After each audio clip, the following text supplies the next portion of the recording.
to talk about expectations and storylines and narratives and how this ties into everything. Well, we flashed the standings for you before we got into this. And well, I mean, we've got a couple crucial matches here today. At this point, though, the landscape for Group A is solidified, and it was talked about by the experts before we got into this matchup, and it doesn't even involve these two teams.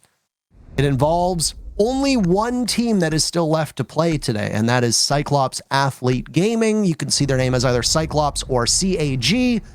They're in the very next match. They're going to be playing up against the French team of BDS. BDS have secured their place in the top 4. They can't finish first. Empire will finish first in Group A no matter what because they have the head-to-head tiebreaker. Their round differential isn't as good as BDS's, but that doesn't matter. Empire are 8-1 right now. BDS are 7-1, and if they get that, Empire defeated BDS when they played. Right. So for Cyclops, if they beat BDS, they send the Korean team of Cloud9 home. If Cyclops loses, and if BDS prevails, in a matchup that really isn't that significant for BDS because they will not fall to third because Liquid can't catch them. And they can't get first if BDS still just decides to do it maybe for bragging rights, posterity, etc. Cyclops goes home if they do not win. And it is also worth noting that SI's point system departs from the seasonal point system. You do not get any extra points for making it to overtime. Cyclops can lose 7-8 in OT in that 15th and final round, and it won't matter at all. They can get as close as they can, but they go home if they don't get a win. Here now, we've got DZ and G2 vying for that 1 point to try and put themselves slightly higher up on the standings for a little bit better seeding.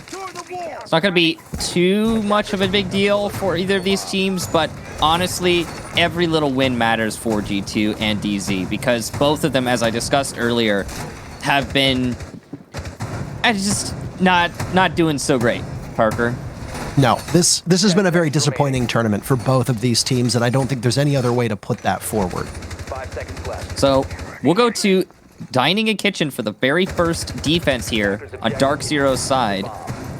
Dining and Kitchen as a site is actually the best site statistically for Chalet so far through the Six Invitational by a country mile. It's more than twice as successful as every other site. We just wanted to make sure that you got a nice view of what was going on behind the scenes so that you understand all the complexities that go into running a tournament like this, and we'll get right back into the action now that you know that. Yeah, the matrix broke for but a second there. So unfortunately, now you've got your other feed up, and here we go. Also, for those of you that are joining us, the refugees from Rainbow Six Bravo, welcome aboard. There is currently no game scheduled for this time block for for Stream B. So because of that, you're here with us now. I apologize if you were looking for some potential other exciting matchups after the conclusion of this game. We have the Cyclops versus BDS matchup. And then on the other stream, for those of you that are curious, we've got Furia versus FaZe. Anywho, right now for DZ, they had a bit of a slow start against Cloud9, but it's working out well for them at this current point in time as they've taken both Uno and Virtue off of the board. Mint finds one, and well, if you're DarkZero, you need big performances from NJR, from Eclipse, and from Mint. Hyper and Skies have been so consistent this entire tournament. In fact, Skies in particular has been the standout on DarkZero, despite being on roles where you wouldn't imagine him fragging out as well as he has. G2, with just 2 up here, they've got a lot of time, and the Jackal from Citizen is going to pay out well on G2's side for tracking down, isolating one of those DZ players. Unfortunately for G2, they're not going to be able to catch him, though, as a player falls all the way back to the safe side of this map. Remember, the site is Kitchen Dining for DarkZero, but they're dealing with a top floor clear, and so far DZ have done a great job of rebuffing that assault upstairs. G2 have to reconsider where they want to attack this site from, as they aren't sure where these last defenders are. It doesn't sound like we have any in-game sounds over the final 40 seconds, Michael. How about this? I'll make the in-game sounds, and you cast over top of it. How about that? I got it. Let's do it. Okay. All right. G2 entry into office after the flashes ring. And they're going to go ahead and try to challenge NJR playing inside of Master. He's doing his best to hold the rotation, and he gets one and a second. One magazine for the SMG-11, and NJR says, no problem. Those fist bumps. So we all heard that you wanted some more rehosts, and we like to deliver per the demands of the audience. So we're going to go ahead and rehost this one up. Obviously, DarkZero will have won that round. It did play out for the players. It's just that we had no sound, so we're going to go and fix that problem right quick. Technology, man. Sometimes it just breaks your heart. And also the game. So, yeah. Regardless, that's the first round is in the books, by the way. I will say this, and I want to take some time to talk about this. For those that follow what's been going on social media, by the way, if you are involved in the Rainbow Six ecosystem, the best time to be involved with Rainbow Six Twitter is right now. The week involving SI, or I guess weeks, because this is technically a 2-week thing now. Right. It's impressions week, which means that every single thing you tweet is actually going to gain more impressions than usual. So if you are a shameless impression hoarder like I am, then that's true. He is that. I am that. I am many things, but that is one of them. You can go out of your way and tweet as often as you can. It's gonna, well, your impressions are gonna go through the roof. There was a couple tweets actually by G2 prior to this matchup that was like, easy. We made it into playoffs. I mean, the only thing for G2 that's been easy so far has been their matches against their opponents. And I'm not even saying that as a slight. I understand that you want to keep your own morale high. But if you are on G2 and you are tweeting anything about this run being easy, you are completely delusional. G2, up until an hour ago, were in a position where they very easily could have gone home. So I get it, but try to set your expectations a little bit accordingly here and maybe humble yourselves a bit. Yeah, I mean, I definitely agree that there's not a lot to be dropping an easy about right now. And that goes for both DZ and G2. And we've been tying their storylines together a lot throughout this broadcast already. I'm sure everyone's sick of it at this point, but it's true. Both of these teams have higher expectations of themselves, and yet here we are. Now, as we load back into the map, thank you for your patience, everyone. All jokes aside, really appreciate it. It's been a rough start to this match. We're going to have DarkZero up one round. G2 will be attacking onto the basement for their next go. And we have sound, yay! Oh, thank God. I'm not exactly good at sound effects. I'm sure most people are I think aware you of killed it, that. Parker. Well, thank you, Michael. That's very kind of you. But I mean, if ever you give up on casting, you can go into professional sound effects for like movies and stuff. I think they'd like you there. In a time, I could be the movie announcer voice guy. 2 teams at the bottom of the standings. Both of them wanted in. Adversity. 5 seconds to go. Cockiness. Disappointments. I don't want to ruin it, but that's good stuff, Parker. This is.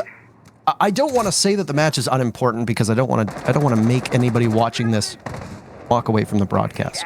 Mm-hmm. But frankly, this is not a match that has a huge amount of significance in comparison to the other matches going on today. For both of these teams, it's relatively low stakes, which is a good thing for both of them because if this was a high stakes match, who the hell knows what would happen?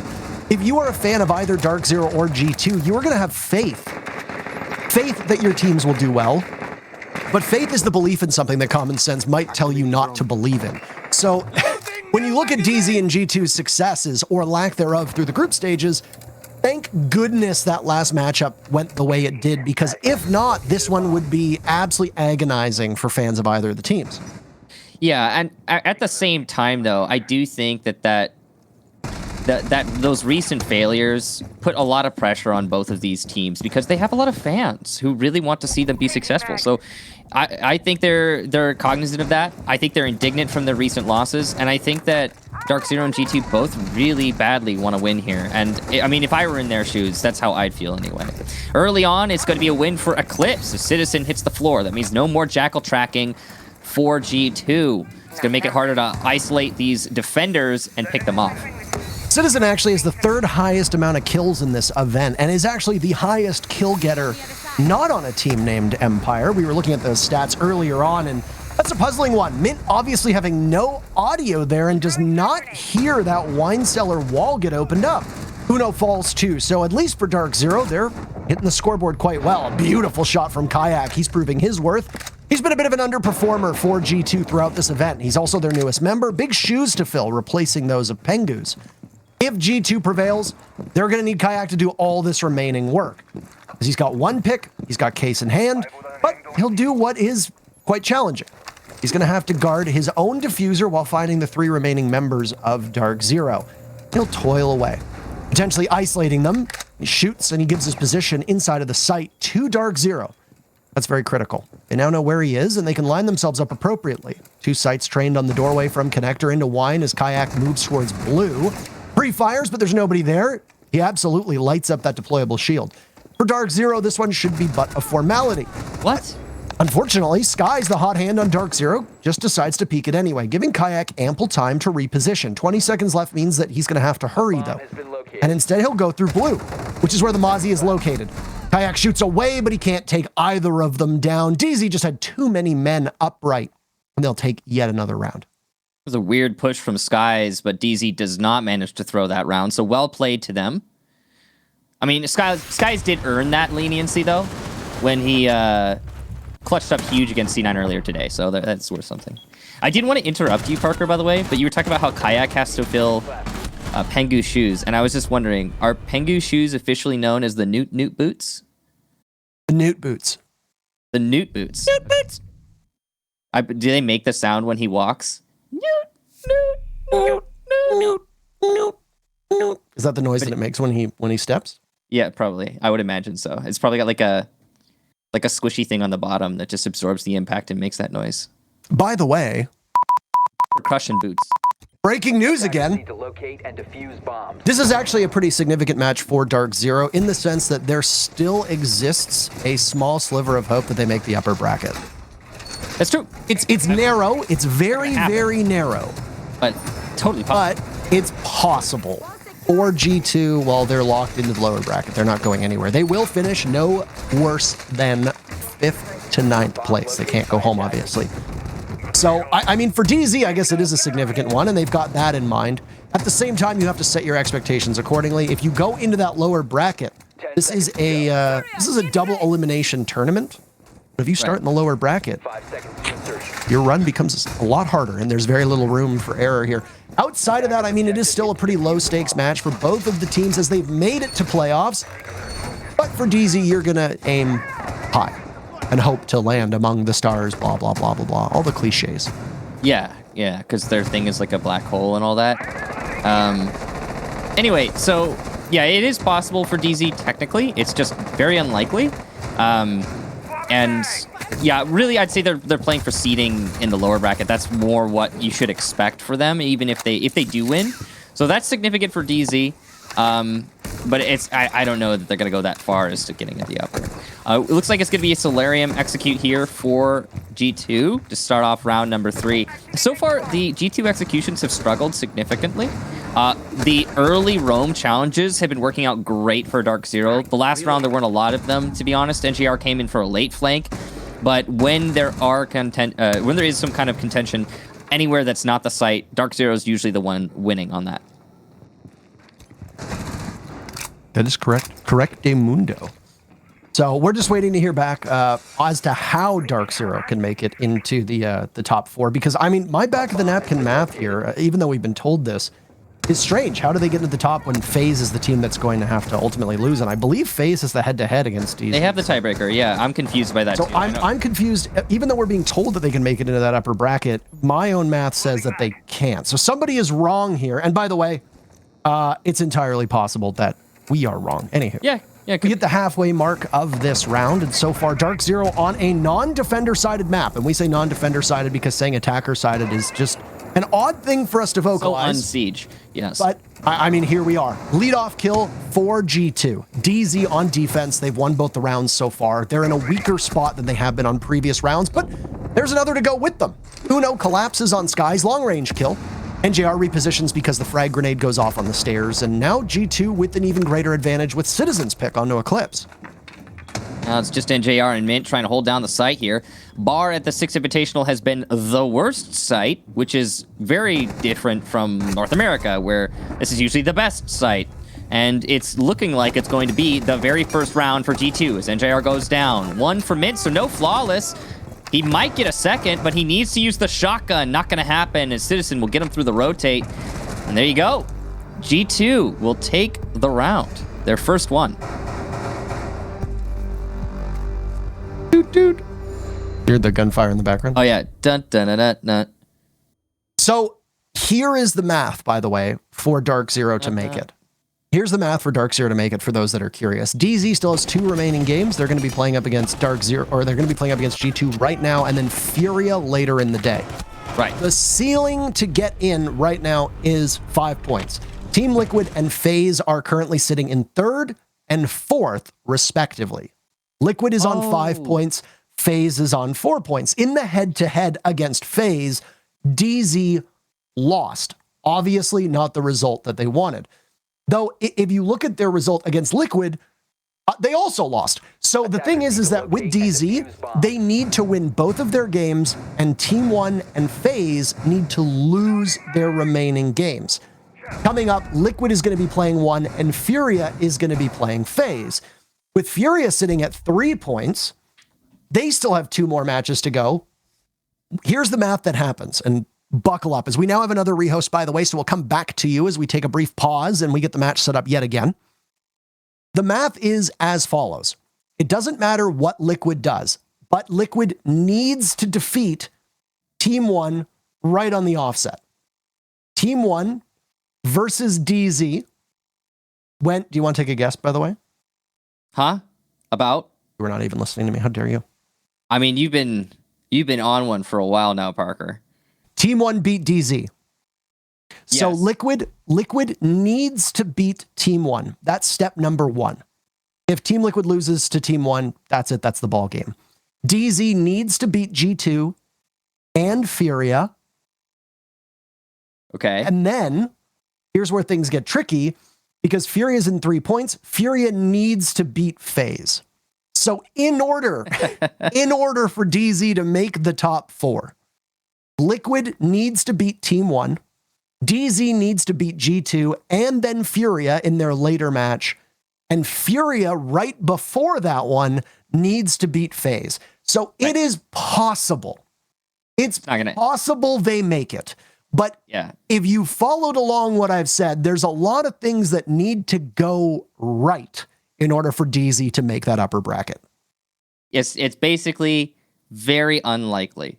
Not impossible, just improbable.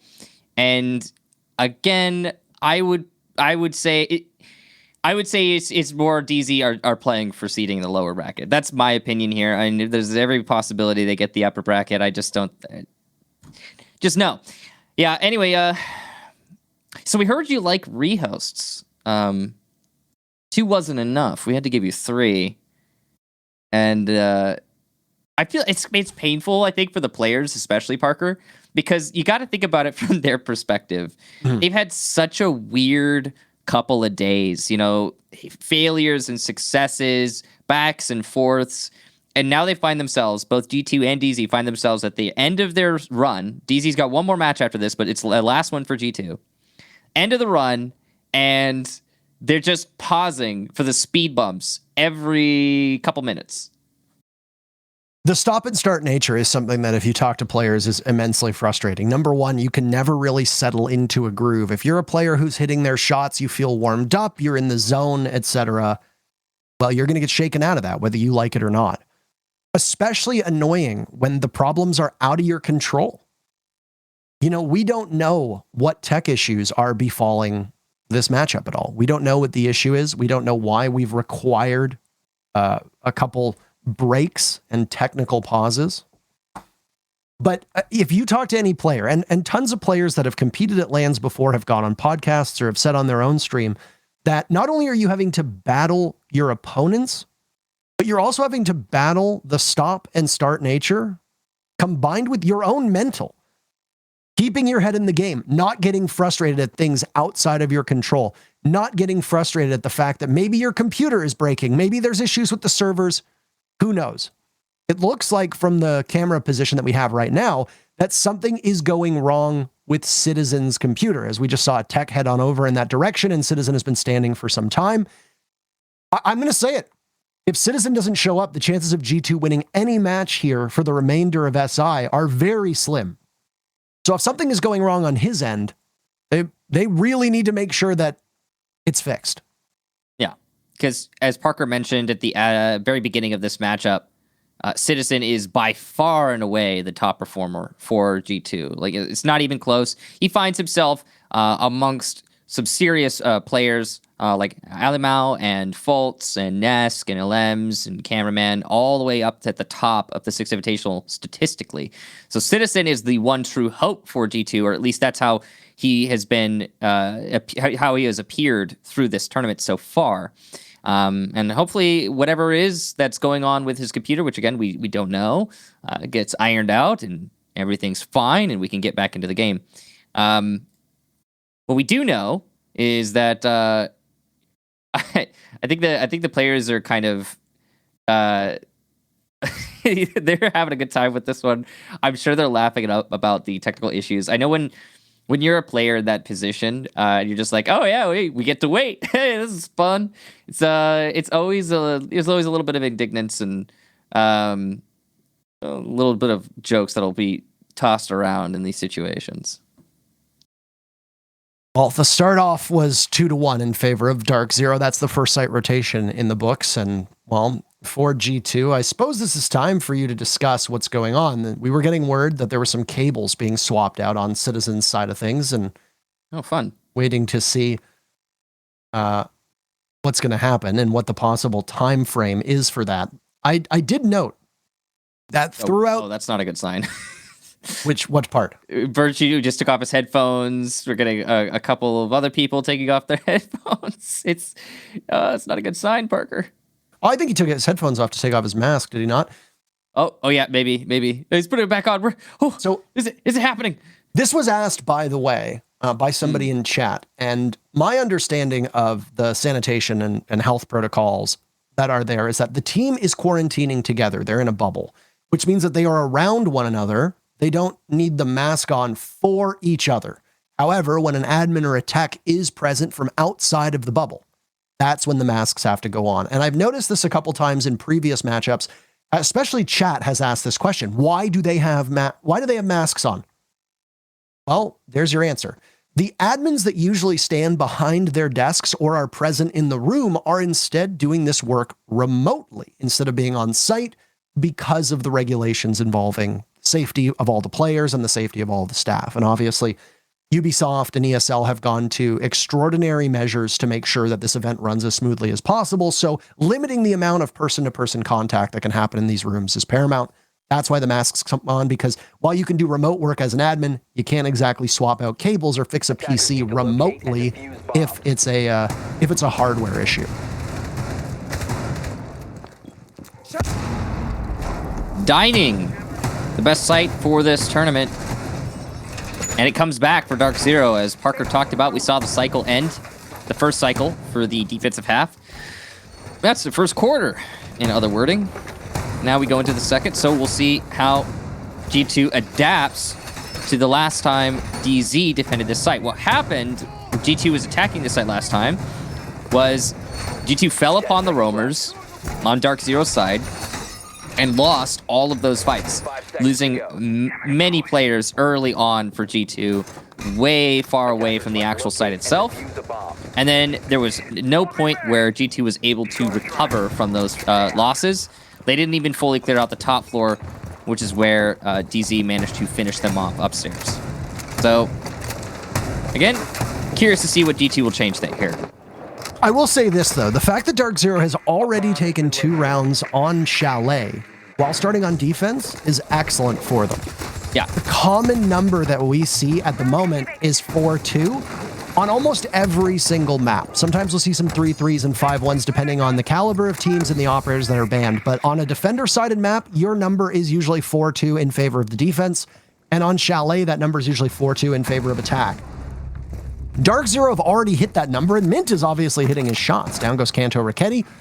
One of the 2 Finns on G2 will be no more. Playing inside a Solarium, but Mint's getting sprayed through the wall. It's one of the few that aren't reinforced around him, so he'll have to peel off. He's on just a tiny bit of HP. That'll make him tough for the remainder of the round to survive, but he's still living. Attackers have located a bomb. Yeah, gun up and gas canisters in pocket. Mint is going to be able to at least delay for a little bit longer. And remember, this is a kitchen dining defense, so the top floor roam is all about that delay. It's already been a great start for DZ. Last gas canister already used for Mint. He'll need to fall back soon. He might actually try to stay there, though. Very dangerous if he chooses to. He's probably going to die.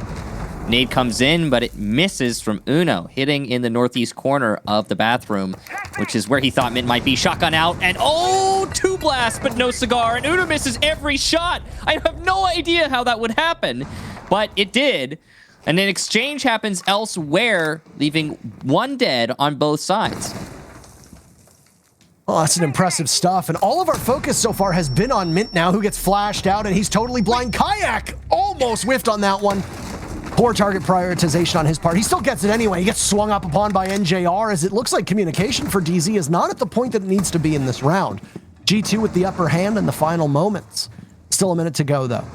We'll see what they can do with it.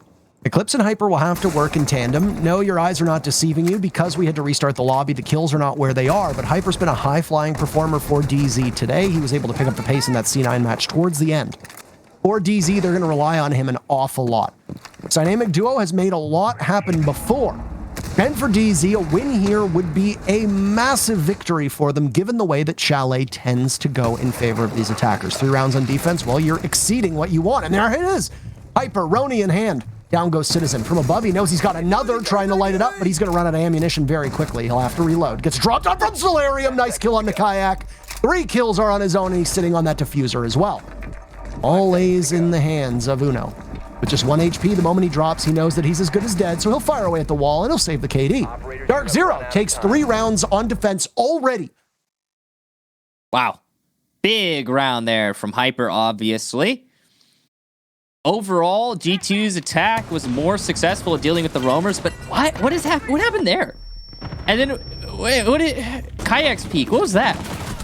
Hey, what's with this ridiculous trepidation on G2? And why does DZ look like they're trying to, I don't know, walk into bullets at times? I am so confused right now, Parker. Strategically, G2 cleared out top floor. Good for them. And then it could have gone so much better, but it also could have gone so much worse. Both teams just kind of played it awkwardly and poorly, so it ended up going like, for both sides.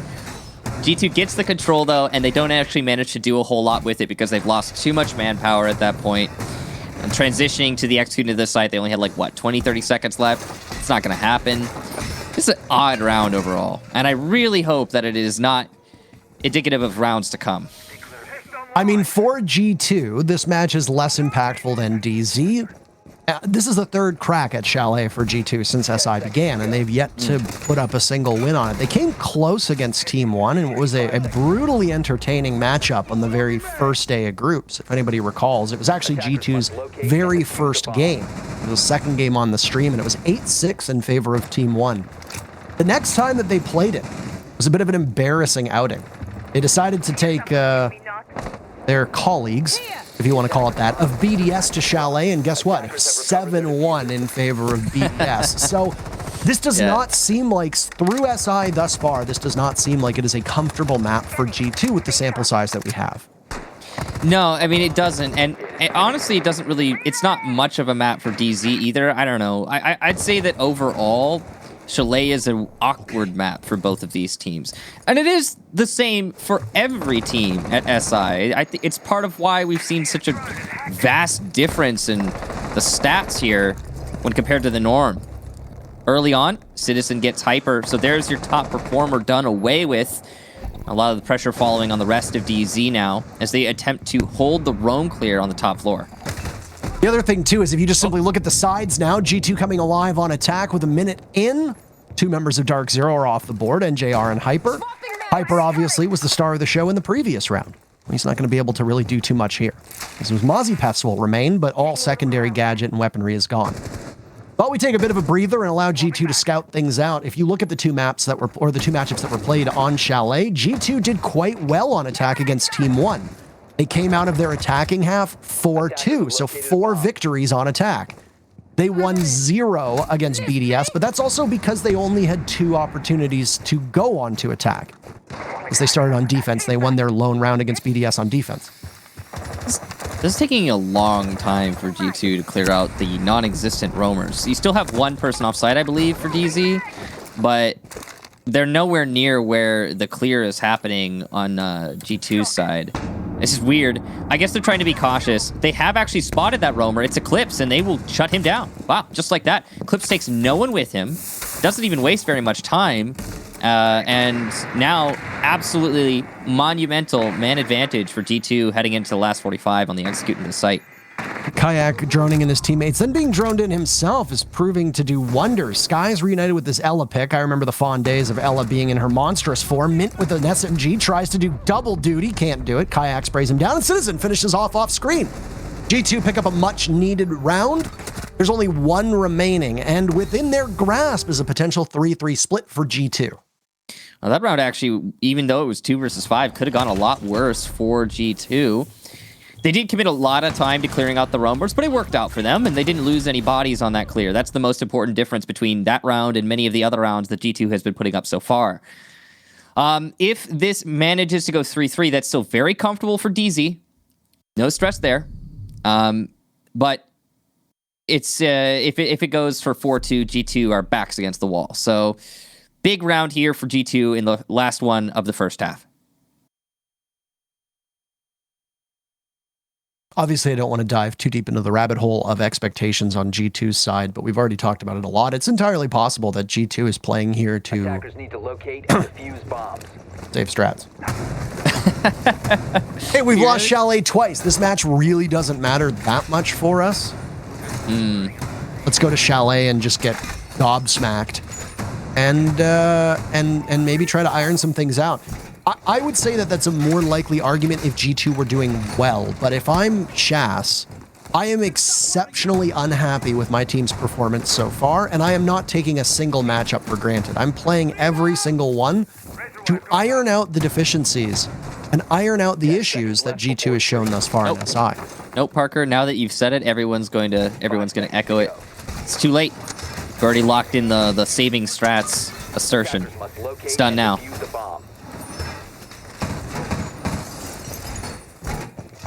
Don't take my words out of context. Hey, I'm not the one doing it. I feel your pain, Parker, but it's, you done did it, and it's done. Oh, Uno, big window repel. He could get a freebie here. Yes, no. Oh, no. Unfortunate for him. It's a NJR freebie. reads him like a book. Beautiful stuff.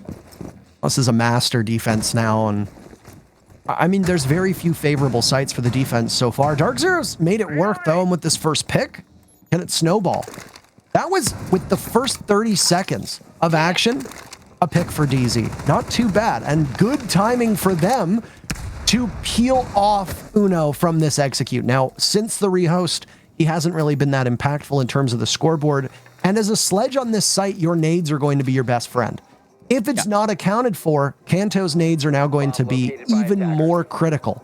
The only thing that they have to burn out these Surya gates, though, and ADSs, and deal with the Goyo shields, well, you've got 2 nades from Kanto and then 3 flashes from Kayak. That's it. Can I just say really quickly, I love this strategy from DZ. The way they left the wall soft, the Syria gates, the shield setup, the fact that they're bringing it 2 times with a Rook. You know, you don't see Rook a lot in competitive Siege. The reason he's here is just because of that 2 times optic. NJR, the angle he's playing all the way from master bed, difficult angle to play as a defender unless you have the 2 times. So I really like what we're seeing here from DZ. I think it's really innovative, and it's cool to see. I wonder how G2 is going to handle it, because right now they're a man down, lost those nades like you talked about, so the soft destruction is lesser than it should be, but the plant might be happening. It's just in the cubby, right on top of the breach, and Kayak will get it down and immediately peel off. 9 players still alive in the server, but that number is going to go down very quickly, and it begins to drop. Skies with 1, then traded off by Virtue. DarkZero will still have a numbers advantage, but the number advantage that's even more important is the clock, and that one is G2's. NJR now finished. As from above, on Repel, Citizen is just too much for him to handle. Mint will watch as his teammates drop around him, but he's still got 2 more at his side. He's picked off from the back, but DZ's guns find everybody but Virtue. He's posted up inside a library, watching the main stairs. There's a ping there from the Goyo of Eclipse, and he gets read perfectly by Virtue. Those pings will give information. More going now as Virtue picks around the corner, but he's going to have to hurry. Mint, he doesn't get it. Beautiful play from Virtue, and it's a 3-3 first half. 4K for Virtue, pistol out with just a sliver of time left on that disable, and he manages it. And it's all thanks to the information that Virtue had. There was a drone somewhere in the main lobby that was calling out in that post plant the entirety of his hold from library. Beautiful stuff from Virtue. You love to see rounds like that. And he's coming in big for G2.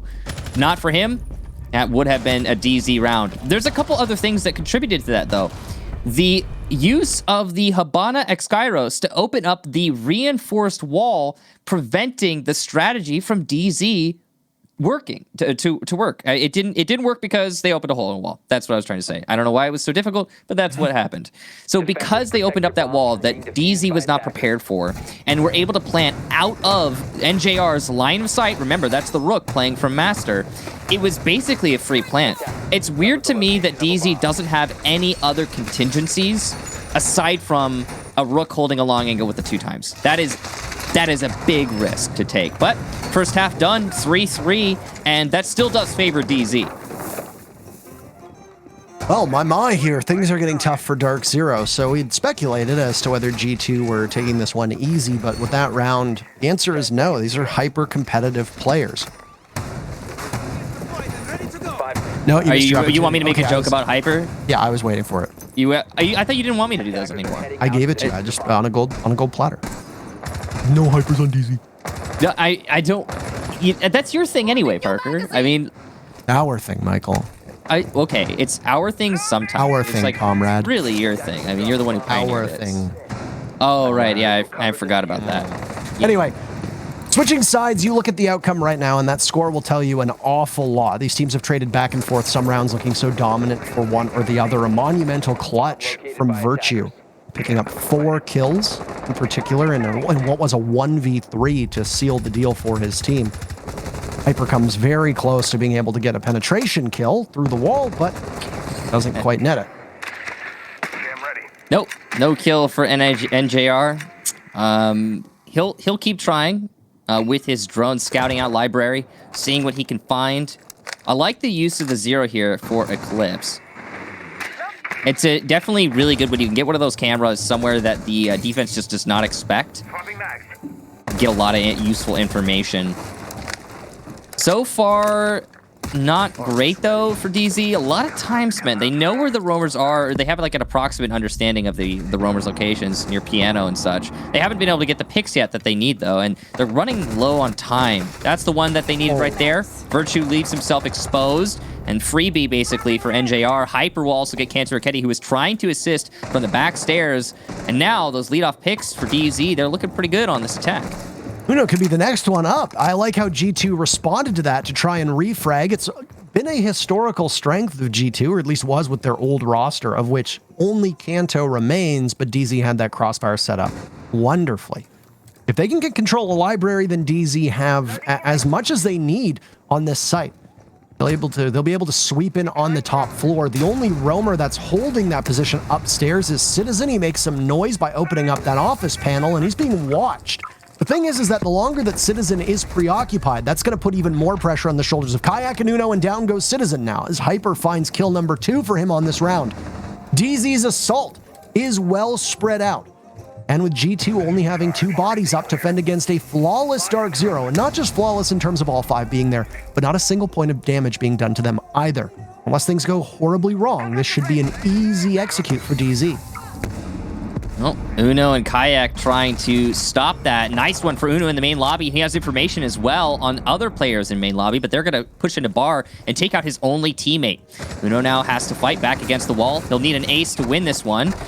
Sees the Yana, can't land the shots. Now he's down to about 55 HP. There it is, Hyper with the headshot from downtown in the main lobby. That was a far one. And DZ will pick up their first attacking round. I have to say, that round was much better than a lot of DZ's defenses. I mean, this is an attacker-sided map, so I expect right now we'll start to see DarkZero take off over the next couple rounds, given the fact that the attackers should have an abundance of confidence. Additionally, the only thing from G2 that could possibly hinder DarkZero at the moment is an Ash ban, but DZ have gone with a bit of an unconventional lineup in comparison to other maps, bringing a Zero, a Yana, and a Lion. Yana has very firmly worked her way into the meta during SI, but Lion and Zero are still extremely situational. In terms of destruction on this map, there's certain bomb sites where you could even argue that you don't even need a hard breacher to put a huge hurt on the defenders. Tons of soft destruction will do it. There's only a couple sites where I think a hard breacher is an absolute necessity. It's very similar to what we see on Coastline in regards to teams only really wanting to bring a Hibana or now Ace, since he's an operator that exists in the meta. Prior to that, lots of soft destruction and maybe a Glaz or a Dokkaebi or a Lion was all you really needed. So DZ have that flexibility, and instead of a Lion, they're going to bring another very intriguing and somewhat maddening operator, to reunite Mint with that Blitz. And there's some significant pain coming G2's way. Yeah, Blitz is one of the predominant Blitz players. You don't really see a lot of those. It's odd to say that. He's a great shield player in general, but Blitz is his forte. And I expect him to make some magic happen here. I've seen Mint ace with Blitz in professional play. Ace clutch in like a 1 versus 4 or something. Oh, it's Clubhouse. I remember that. Yeah, and he even planted the diffuser. That was special. So Mint is not to be trifled with when given Blitz, and he could present a serious issue here for G2. Looks like they want to go for a rush strat in through the balcony. And they're waiting, and there he goes, off to the races. Mint is the first one in, and he's managed to clear out all of office. He doesn't have the case, though. Skies does. If he had it, he could possibly get the plant down. Nitro Cell fells Skies, but Eclipse picks up 2 very quickly. 40 seconds into this round, and chaos is unfolding in front of our very eyes. Case is also down. It'll need to be retrieved, surrendered, as this push from DZ does not work out in their favor. The numbers stacking up for G2, 3v2. It's a weird use of the Evil Eye there from Uno. He loses the information that he had by opening up the shutters to try and zap NJR. Drone work there from Hyper, and NJR now knows there's one on the flank. It's Kayak. Hyper's going to try and address that by vaulting into Piano and covering his teammate's flank, but they're between a rock and a hard place here. Plenty of players still on site. It's Cantor Raketti in Bathroom to get NJR, and he'll get away with that without being punished. He'll even get a second. Cantor Raketti with the big plays, and G2 will take their first defensive round. I understand the thought process there, and frankly, I think DZ anticipated more of a brawl in the site. But G2 were not confined to the walls of Office or Master, and they were roaming quite handily, especially with one being down below. Sky's getting picked off with the Nitro Cell is excellent for G2, and I don't know if they knew which target they were going after, but he was the one with that diffuser in hand. If somebody else had sprinted in alongside Mint, while the Blitz was firmly in the site, and you saw Eclipse get 2 very quickly on the retake from G2, that could have been an entirely different round. Like I said, I think DZ were anticipating that G2 would have been more fortified within the site. And maybe that was the goal from G2, was to get back to site at some point. But given how early that was in the round, they could have still been doing setup work elsewhere, and DZ might have just been a bit too hasty.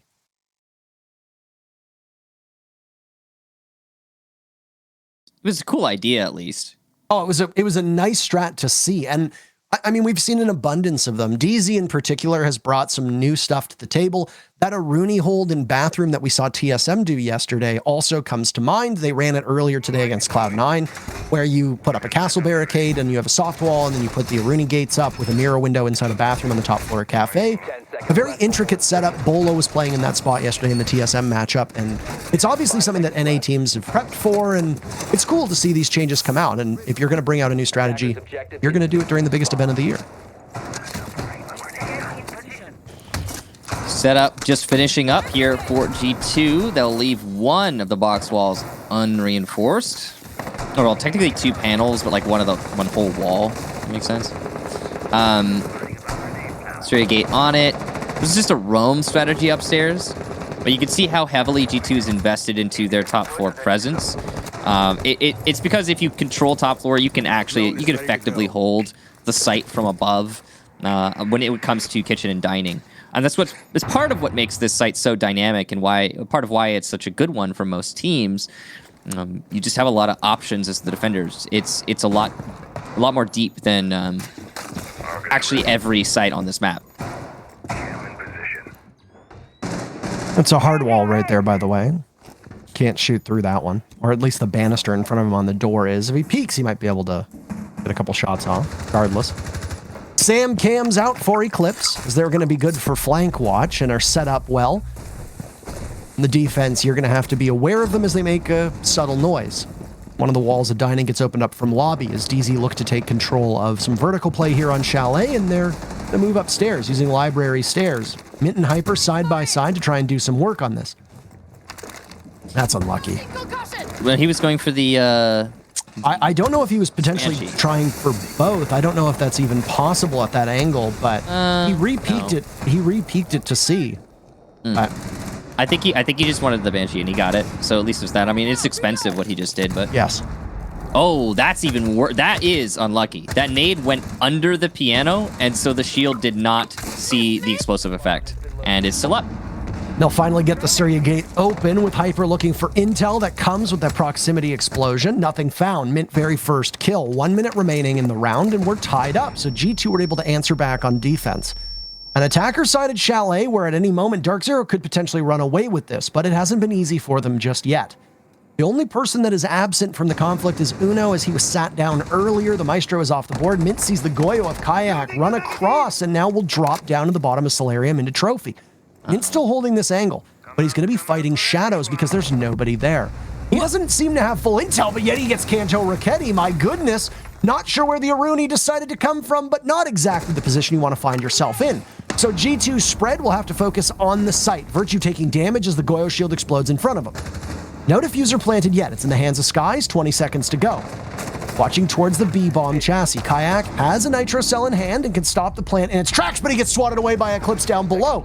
Busting in, and now Virtue tries to retake. He's got some sights lined up, but it's not good enough. They trade away, and because of the advantage they had, DarkZero manages to walk away with that round. Weird round, Parker. Okay, there's so many things there. So many mistakes from both teams, and so many... okay, let's start off at the very beginning. The clear from DZ was very slow when it came to the piano bottleneck, but they managed to get it done. They didn't get the shield, amazingly, and even despite the fact that DZ did not get the shield, G2 fell back from their top floor roam really fast because they didn't want to lose too many bodies. Now, when Kayak was crossing there, Mint really should have punished him in bathroom. Like, really? That was his whole job? That's the reason Mint was on that window. So that's mistake number one, right?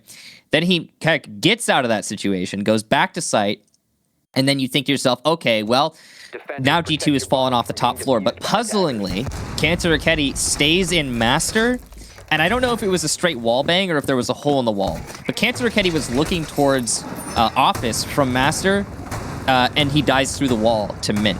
I don't know if there was information or what have you. It doesn't matter. The point is, Kanto Raketti should have fallen back with his teammate. The call was made. Kayak's leaving for a reason. Either stay or don't. Make up your mind. But that pick going to Mint, that's mistake number 2. So G2 are starting to rack up these mistakes now, and the round's starting to look pretty dire.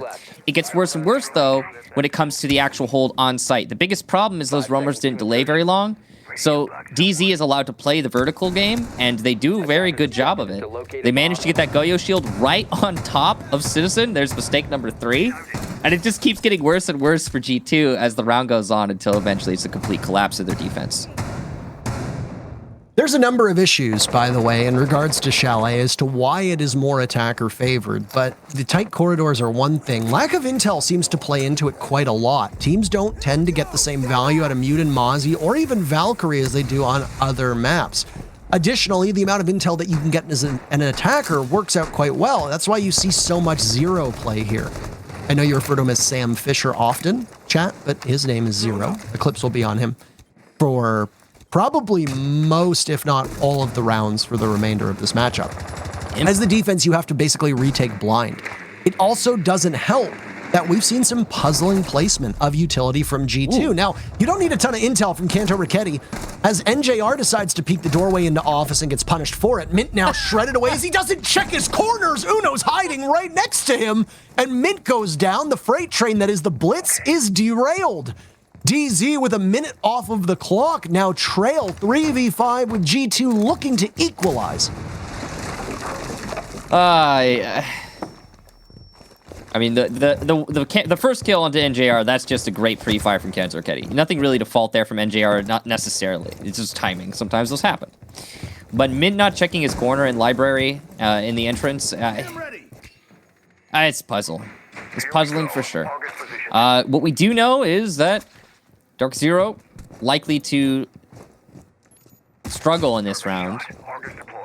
If we go to 5-5, I mean, this match continues to be close. It could be the match point round, though, still. I wouldn't count out DZ just yet. This is definitely it could go either way situation. There might be a mute jammer, but I think it's been dealt with. So even if it was there, wall gets opened up by Skies. And now DZ are shaping up for their execute. They don't have a great advantage in terms of manpower, but their utility use has been pretty stellar when it comes to the actual site. And they could definitely make an execute happen here with this crossfire. There is still denial on the board for G2, so, you know, not all hope is lost for DZ, but I mean, it's looking pretty tough with what G2 brings to the table, and they'll fall off as Eclipse gets gunned down. Hyper wasn't watching blue, standing pat, but everybody gets slaughtered in the site.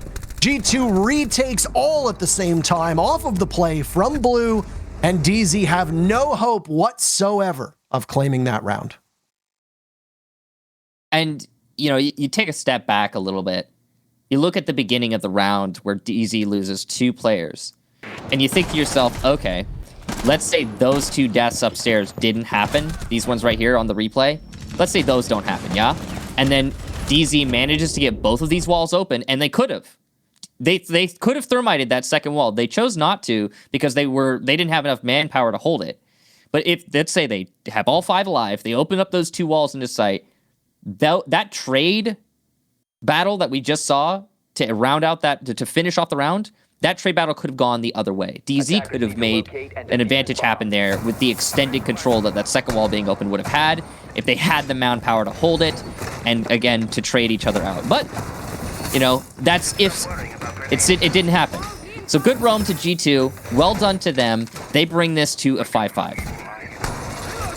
Well, this is back and forth right now. G2 very much in the thick of it, trying to play spoiler to DarkZero.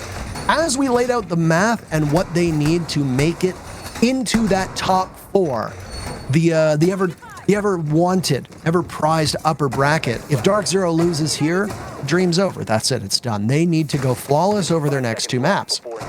And a reminder, the global standard that is used for points that gives you an extra point for making it to overtime and losing in overtime does not exist here. You get a point for a win, you get 0 points for a loss.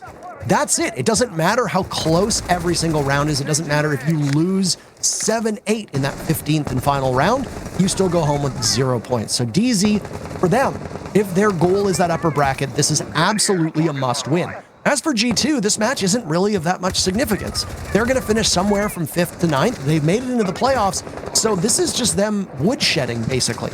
It's them trying to practice and prep for what may come for the playoffs. It's definitely still a lot of pressure, and I do think that these teams, they need some wins. Both of them, DZ and G2. Now, G2 to that effect are going to bring a clash, so We'll see how that one works out for them. And what we do know is there's 2 shields in play because of that. Mint is continuing on this blitz play, and we'll see how that works out for them. Some shield on shield action. I will say so far that the blitz play from Mint has not been anywhere near as successful as it has in the past and is likely falling short of expectations that DZ have of it. This must be a point of frustration for them. It's not exactly going to be as easy either, knowing that there's a clash on the board. Uno positioned in such a way that he knows that there's many bodies in Solarium. He's standing in the doorway to the B-bomb, but he can't really do too much with it. Skies on Repel punishes him for it. Next in line is Kayak. He's the Clash. He'll walk right up to the bathroom Solarium door and watch as a grenade goes by, trying to turn him around to see if the Blitz can do anything. Off screen, Eclipse takes down Citizen. So DZ continue to add up on kills here. They take this round, they go to match point. G2 takes this round, they go to match point. There's heavy stakes for this one in particular. The kills keep coming, though, this time with Eclipse on the window, taking down Kayak, posted up in a similar spot to where he was earlier. And Kanto Raketti knows that, well, Solarium is where you're going to have to just look ever so intently. Once a team takes Solarium and then begins to pressure the bomb site, you are in trouble. It doesn't matter how many of you are still upright. Kanto must know this. Engaging well, but he runs out of ammunition, and a good thing for him, it's just a Yana clone, but here comes the pain! Mint runs on in, blinds Kanto Raketti, and down he goes. So hey, maybe the shield does work just well. Virtue in a clutch or kick scenario, and he's going to get kicked flawlessly for DarkZero as they take their most important round other than a victory. They're on match point 6-5. What a big round there for DZ, a flawless one. And we're going to go ahead and toss the B stream off to the next match. We've got Furia and FaZe coming up, so thank you so much for watching B stream. We'll catch you all later. This will continue, though, obviously. 6-5 for DZ. Match point 1 away from locking this one out. But G2 equally 1 away from bringing it to overtime. They'll go to Bar Gaming to attempt just that. Difficult site to make work so far, the Six Invitational. This has been one of the worst sites for the defenders on this map. And that's on a map where the defensive win rate is already pitifully low. So backs against the wall here for G2. That Solarium take for DZ working out so well in the last round. Protect your bombs. The amount of times that we have seen a team take Solarium, open up the wall in the closet, open up the wall if it's not already opened up from bathroom, and then force all the defenders to have to play out of office or to have to play at a piano, and to no avail is huge. You can sit on the big window, as Eclipse did, looking into Master. You've got Solarium wall open in the closet. You've got the entire back of that B-bomb site. There are so few angles for you to play. The saving grace of most teams on defense in that particular situation is to have a Nitro Cell or 2 at your disposal, preferably one below, to blow somebody up when they try on a default plant spot. As you can see, the entire floor of Master is destructible.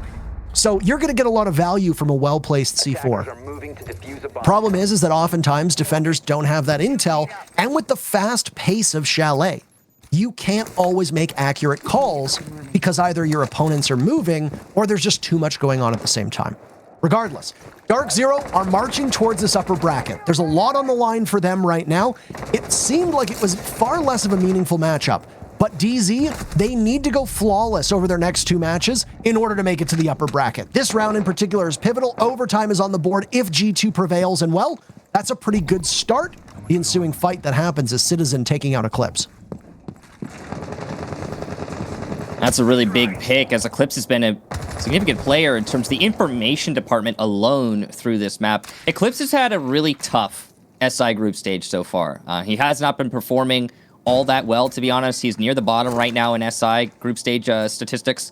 And him going 6-6, I know it doesn't look that impressive overall, but given his current performance in past matches, that's a real good scoreline for him.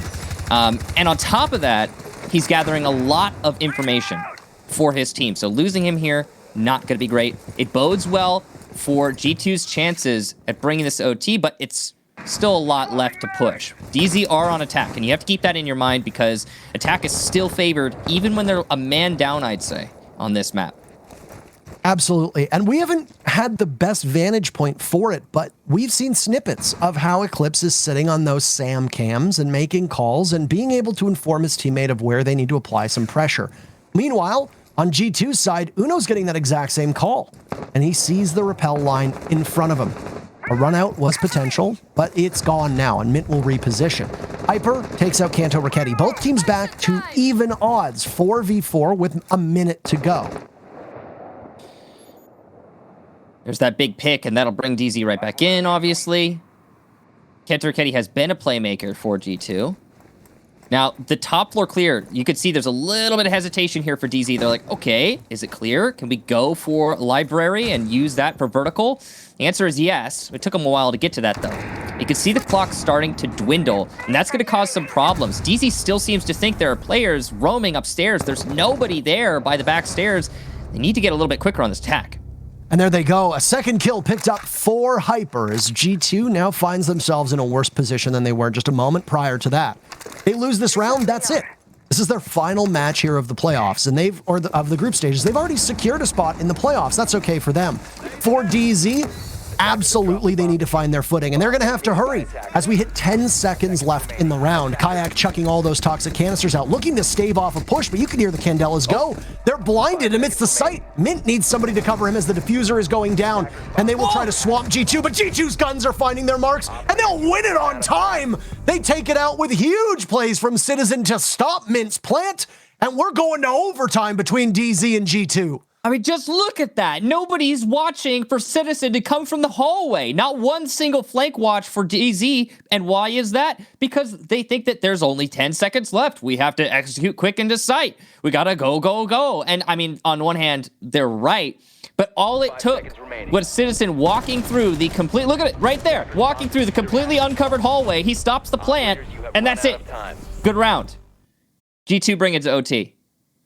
It's little mistakes, Parker, that go a long way. And that's been the story for this entire match. DZ had that round in the bag effectively, and all they needed to do was actually cover their planter. It could have been with the smoke. It could have been with somebody holding the hallway. It doesn't matter what. They just had to prevent Citizen from walking in for free from the hallway and just seeing, oh, hey, there's the planter. I wonder what would happen if I shot him. Oh, what's that? We're on 0-0. I'm going to win the round. Oh, freebies. Thank you. Oh, you're planting? It would be a shame if something happened to you. How much of that round, by the way, boils down to a lack of intel for DZ? Not that I think that those zero cams, the Argus launcher, is going to go in a position where they could have seen or covered that angle. It's a pretty common spot for the last two defenders to be playing off of on that bomb site. But if you look at the way that DZ handled the mid-round, the grenade that missed on library stairs, the different players from DarkZero who were spread out all over, and then when they realized, uh-oh, there's 20 seconds left, we need to get into the site, they didn't look like they had total confidence. There was 3 players from DarkZero in the middle of the site, all frantically looking in different directions, trying to determine the remaining players from G2 as to their locations. And what is this, by the way? 30 seconds and G2 are going to go for the throat. Kayak getting the diffuser down as there's 2 kills for G2, make it 3, but DZ fires back. Diffuser still amidst the smoke under the cover of darkness, it gets planted. Eclipse trying to retake, but he's punished from above. Citizen now has control above, and it's NJR to try and save the round for his team. DZ not only forfeiting match point, but now forfeiting the first round of overtime, and it's G2 who will move to match point. Wow, what a turnaround we're seeing here right now, Parker. It's not over yet, though. That was because G2 gets attack first on Chalet. That round certainly looked definitive. DZ could answer back with their own attack round here. We'll find out. That, by the way, is how you do an explosive take into the site. A couple things that were better there for G2 than they were in the previous round for DZ. Number 1, the planter covered by smoke. Number 2, the execution went a lot faster. I know it was at the beginning of the round, but whatever. There was time left on the clock, so you're not risking it at the end. And that's huge. Number 3, the coverage apart from the smoke was stellar from G2. They not only had somebody in sight, in fact, I think they had 2 bodies in sight to cover the planter. They also had bodies above to cover the planter from potential off angles or vertical play. And all of that to say that it was a well thought out rush from G2. That wasn't just a, oh, let's run into the site, see what happens. That was a, okay, we know what we need to control. Everyone do their job, control their little bit, and we'll be fine. And they all controlled their little bit. They were fine. This is a matchup that really wasn't supposed to be anywhere near as exciting as it is right now, but my goodness, we have been treated to a real joy. Chalet's pacing is such that it is oftentimes unpredictable, and it can get a little bit messy. It's something that we see very similar to Coastline, where there's unpredictable rounds and attacks can come out quite quickly. I mean, we've seen 3 rush strats employed already through these through these 13 rounds of action. So who knows exactly what's up next? When you look at DZ's lineup, they're actually going to go away from the Zero and instead bring a Jackal. Mint is off of the Blitz. They're going to employ their standard Lion here. But we could be watching DarkZero's chances at an upper bracket finals, or an upper bracket start, rather. I suppose it would technically be a final finish in the upper bracket. Disappear in front of our very eyes. Drone up. It's all about what happens in these early engagements. Citizen, who has been such an important player for G2, on a very dangerous roam. He's going to get droned out, but not caught out. He'll make it back nice and safe to the top of back stairs. Spotted, possibly. No, he had his ability up there. Kayak will get NJR as well, who's attempting to entry. And now DZ find themselves a man down. Not 2, though, as Hyper will win 1 down in the back bar storage. Cantorketti answers back. Mint trying to follow up will die as well, leaving just Eclipse and Skies. Now in the 2 versus 4. Citizen is low, but still, DarkZero's backs against the wall. Well, finally, DZ finds some firepower. They're going to need it, by the way. They still trail. Eclipse and Skies will work together for the remaining minute and a half of this round to try to punish G2. G2's set up for that defense. They established a bulkhead inside of games, and then they just wanted to hold that one down, and they all played off of it perfectly. Do keep in mind that the Vigil gadget of Citizen, cloaking device, it's immune to the Lion charge. So Mint can try as best as he can to try and stop him, but no matter what, Citizen is going to be able to evade that. It's what allowed the rest of G2 to reposition and catch the players from DarkZero off guard. Now, I want to note something here. G2 are really, really clean about falling back most of the time. There was that round with Cantorketti upstairs, but usually when G2 finds they have the advantage on the defense, they'll fall back and anchor up on the site. DZ have been slow at realizing that that has happened, and they just spent about 20-30 seconds trying to be sure that it did. So that's a lot of time wasted for G2 for free, essentially, as DZ sets up for the execute through the breach. And of course, they can't go for a Solarium take because their whole focus is over here towards Office, and that's where they're going to continue to look. There's that Evil Eye cam that we talked about before. It's still upright. It's going to give intel to G2, and Uno's going to be the one to try to play off of this. Behind the bomb chassis, relatively safe. Is this position known? That's the real question. G2 have fallen far enough back that they can lure DZ into the site and then beat them down as best as they can. And this is where the rubber is going to have to hit the road for DarkZero. Sky's absorbing a lot of damage, and well, that beating, he's going to need to keep walking away from it. He won't, though. I'm not locked in here with you. You're locked in here with me, G2 says. They deny the potential of an upper bracket for DarkZero as G2 steal the match away to end their run here through the group stages. Wow, what a comeback for G2. An impressive performance from everyone in the lineup. Citizen, the real hero, and he had so many impactful rounds, but across the board, a really great team effort. Actually, everyone but Citizen was really close, within 1 or 2 kills of each other overall for that performance, I believe. So, yeah, well done to G2 as a whole. DarkZero, on the other hand. Okay, both teams were really sloppy, Parker, but wow, that was a sloppy match from DZ, like especially so. I mean, I don't know if you can call it sloppy, and believe me, I am one of the I'm first calling people, it sloppy. Michael. And you are the expert. Yeah. You are, after all, the Esports Awards Colorcaster of the Year.